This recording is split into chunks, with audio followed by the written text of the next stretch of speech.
Hello everyone and welcome back to the Great Book of Grudges. My name is Nathan, I'm back from England, and apparently some leaks have been happening, so we gotta discuss those things. There's a bunch of things I want to talk about on the channel in the next few days, including some really cool news, some of which I've already shared on the Discord, by the way. You can find a link in the description below. But yeah, Legend of Total War yesterday came out with a doozy of a video claiming to have some information regarding the next 3 DLCs. Now, as always, even Legend has said it, these leaks could be proven false in the future, so take everything with a pinch of salt.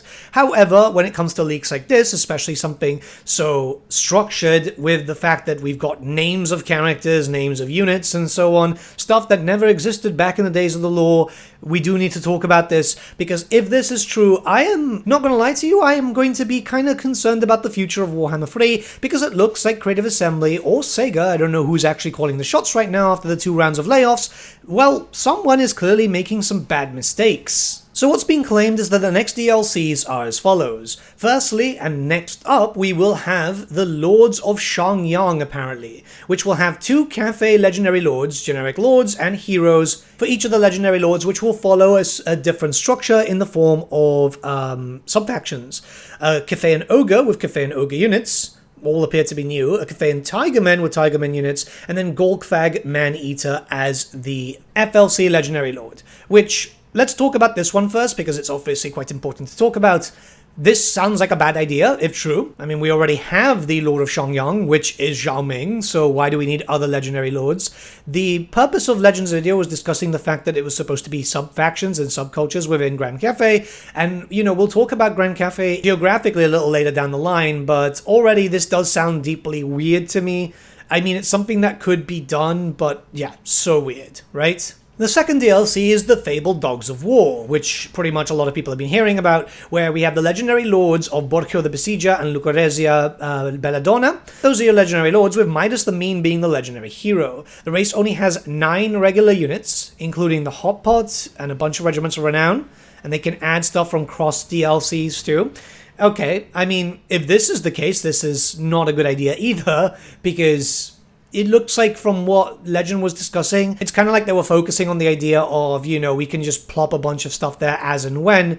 I mean, that works, but still, the Dogs of War should have been represented as the Southern Realms, not as a mercenary faction. Yes, I do believe a mercenary faction could work, but yeah, I mean, let's be honest, we want the world fleshed out. We don't want emptiness, right? And then we come here with the FLC being T'Challa the Denied One as the FLC Lord of Slaanesh, which, the moment this was mentioned, my blood started boiling, because obviously we are due a DLC for Slaanesh, right? We're missing the boob snakes, we're missing a bunch of stuff. I made a video about this recently, right?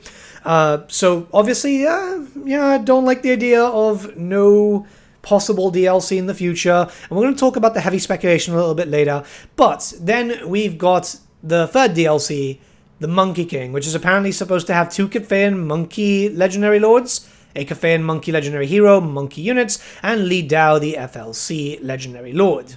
It's a lot to unpack, let's be honest here, it's a lot to unpack. Now, as I said before, these leaks could be proven fake because people can actually start providing fake information. I've fallen for it before, people, like, a lot of creators have fallen for it before. However, it's still very, very structured, and it's probably the most structured leak we've had in a long time since Daniel leaked for the launch of Warhammer 3. So, clearly, we have to look at everything like this is a possibility, and I trust Legend, right? I speak to Legend on a regular basis. He's a lovely guy. We get along very, very well. I don't see Legend as the person to make up fake leaks, because that's just not how he is. I've known him for, wow, a decent number of years now, and yeah, he's always been completely honest. But if these leaks are true, it shows that someone at Creative Assembly Management has not learned from the past, you know, with Shadows and Change and so on, because while Cathay is popular, yes, they are a popular faction, this is basically falling on the meme that I said a while back, literally about a year ago,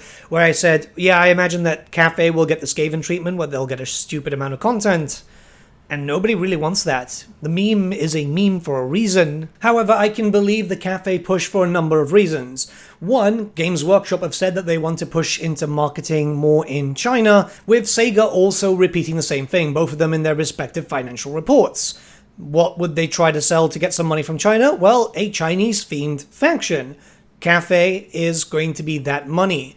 We know that's the only reason why Cathay was done, especially since Free Kingdom was a colossal failure. Yes, I know it sold very well in the base, but let's be honest here, when it came to the DLC practices, that was all garbage, and that's why the game didn't last as long as it should have. Thankfully, the modders are actually keeping that alive, though. And where does that take us? Well, you know, Creative Assembly, a lot of the times, and Sega, think that they know what the fans want when they don't, because they look at metrics which don't actually represent what the fan base wants. Here's a perfect example. We ended up getting Total War Pharaoh, again, not shitting on the game, but, you know, we got Pharaoh out of the supposed success of Troy.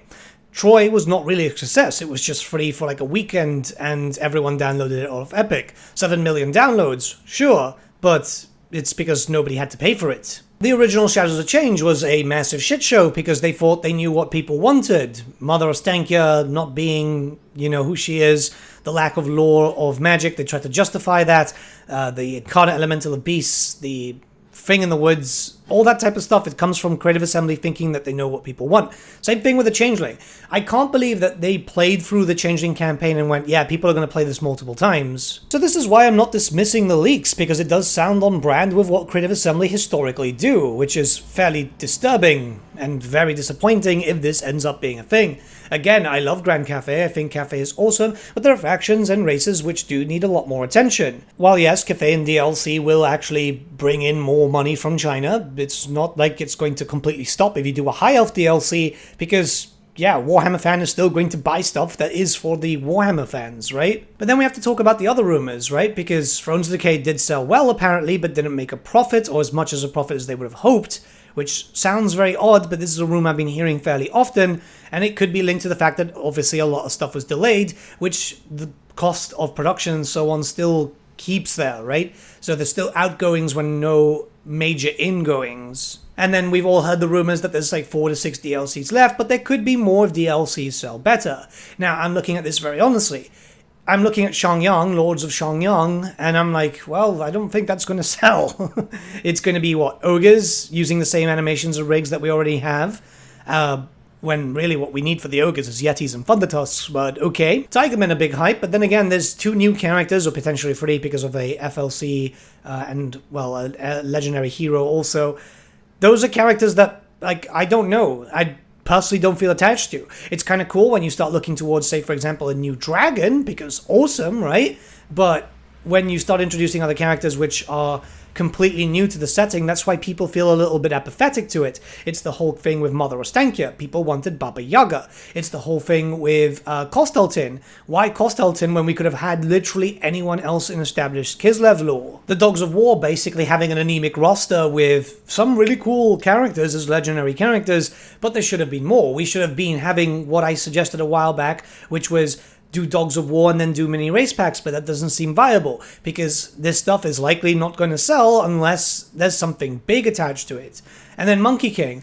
Look, I like the Monkey King, but then the rumor of 2 possible monkeys and then a monkey hero and then just loads of monkey units, that should be now, be done with it now, and that should be attached with the ogres. That was the original rumors that we discussed with, and then obviously I did some speculation on, that it should be 1 pack.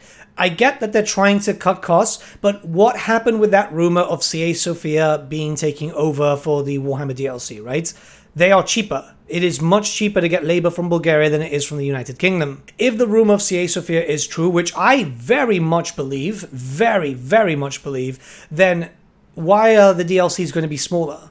That just sounds extremely odd when they could easily have the size of Thrones of Decay. They have stated publicly in previous stuff that yes, there was going to be smaller DLCs, it wasn't always going to be Thrones of Decay size. Once again, Creative Assembly fucking up because that was them screwing up their own timeline. Let's be honest, Warhammer 3 has been incredibly mismanaged. It looks like more mismanagement is going to come because who are they asking? Who are they focus testing with? They're clearly not asking Warhammer fans, and if it's going through the veterans group of the Total War beta testers or alpha testers and stuff like that, well, maybe there needs to be a change in there, because it's clear that whoever is going, yeah, this is great, does not understand the setting whatsoever, and it does worry me, not only just for the future of Warhammer 3, but when it comes to Total War Warhammer 40k. It's going to have the same type of management, isn't it? And that's kind of concerning. Everyone was celebrating, Rob Bartholomew leaving or being redundant or whatever the hell happened to him. But it kind of feels like whatever issues were there with Creative Assembly still haven't been fixed, and they're very much still there, like some sort of, growth that just doesn't stop. You cut a little bit off, but then for some reason it's still there. Again, these leaks could be proven 100% false, but I'm not very happy with what's been talked about recently with all this stuff, right? It just sounds very odd to me. Again, these leaks can be proven false and time will tell, but I'm still thinking that there might be some legitimacy to this purely because of how much information was dropped. And it's something that we do need to keep an eye on. I've seen a lot of people arguing on the Reddit and so on regarding it because yes, Grand Cathay is popular, but there shouldn't really be a divide there. There shouldn't be a focus on one race when there's loads of other races that do need a lot of help. Dark Elves, High Elves. One thing is certain, however, if this is true, if these leaks are true, I'm pretty much kissing the idea of Ind, Koresh, and all the other stuff goodbye. Because it looks like, I don't know what's going on. Maybe Sega are being a bit too much like they normally are. Yeah, it does look like the future is looking fairly grim. This game does have to reach its climax eventually, I completely agree, but I do feel like it's way too soon and it could easily be supported for time to come. We've still not heard any proper rumors regarding the new games that are being made and the new engine, so what's going on there? Has things been delayed? There's obviously been rumors about like the World War I game being delayed and pushed aside. They need to buy time, and obviously Warhammer 3 is a very active and popular title. Even despite the constant shit shows, it has been very active and very popular. Why aren't they capitalizing on that, especially when people actually do want to get more content for it? It's not like we don't want anything. What we want is good value, and that's my worry. A Lords of Shang Yang DLC would not be considered good value in my eyes. Maybe it's different when I get to see it, and maybe it's going to be absolutely awesome, but the fear is still always going to kind of be there, right? And not being funny from a logistical point of view, I'm looking at the map and I'm thinking, oh my god, so much Cathay DLC. Where are they going to put it? This just sounds like a lot of characters for Grand Cathay, where we're going to end up with what? If we end up getting Yin Yin alongside all this stuff, we're going to end up with what? Maybe 10, 12 Legendary Lords for Grand Cathay? And I'm going to be honest with you, I do not fucking want that. Like, not being funny. It's just, it's not a faction that needs that much attention. I'm going to be very honest there. Which is why I keep looking at these rumors when they pop up, thinking, who the hell's making these decisions? Because it's clearly not someone who understands their player base and understands, well, what is actually needed. It's very, very confusing to me. Time will tell, naturally. There's been all these rumors on when the roadmap is coming out and so on. Hopefully they're true, because that's going to see if this is true or not. If it's true, I mean, we're going to have to wait and see what the content's like, but I'm still not feeling good about it. If it's false and we're going to see the original hypothesized roadmap, then great. Again, a little bit concerned. And I think it's kind of justified because we've had to be dealing with this for the third year now. Up and down, up and down, up and down. And it's not ideal. But let me know what you guys think in the comments below. We'll have a little bit of a discussion. We'll be back in schedule now. I'm fully back. I don't think I have any other trips for the remainder of this year, which is good because those 10 days in England were pretty exhausting. I'll put it that way. There's going to be a lot of content. I've got a bunch of ideas. I've come refreshed. It'll be good. Let's hope for the best, and I'll see you all again very, very soon. I'll start streaming again by tomorrow. I want another day of rest just to, like, really allow myself to recuperate. Yeah, England was interesting. Let's just put it that way.